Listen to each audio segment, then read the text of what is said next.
Good afternoon. Today is Friday, the 4th of August. Today I'm going to talk about a very important topic.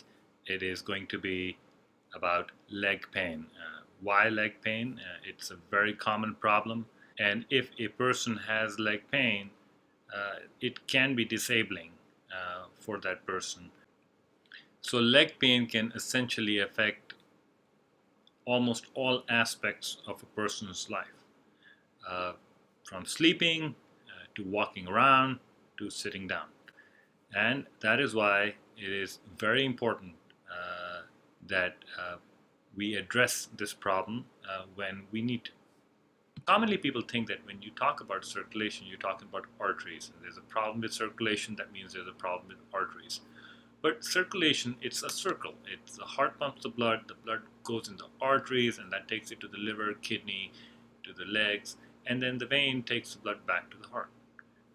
In the legs, the blood is going against gravity, and you have these valves that prevent the blood from falling back down. Because of certain reasons, like pregnancies, hormones, genetics, these valves can break. And when these valves break, the blood backs up every time a person stands up or sits down for a long period of time. And that is what leads to the feeling of congestion and pain and ache and soreness in the leg, with cramping at night at times and swelling in the feet and the appearance of these spider veins and varicose veins on the legs. That is easily treatable. It's treated in the clinic. That's something that I specialize in, and if somebody has questions about it, please feel free to fill out the form and we will reach out to you personally.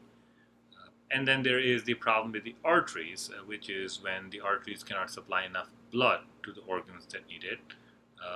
An example would be what we nerds call intermittent claudication, which means that when a person is walking, there's not enough blood going into the muscle, and that leads to the muscle feeling like burning, cramping in nature, and it actually feels like when you're working out and you do one too many reps and your muscles feel sore. That's exactly how the calf feels when somebody has arterial problems.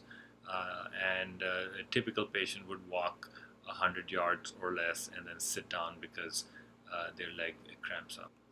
But if one has pain for more than a week and one does not know the cause of it, or if the pain is disabling, one should contact their doctor. Times when a person does not have answer and is frustrated with the pain in the leg that is worse as the day goes by and affects a person's walk and activity in the evening or sleep because of cramps.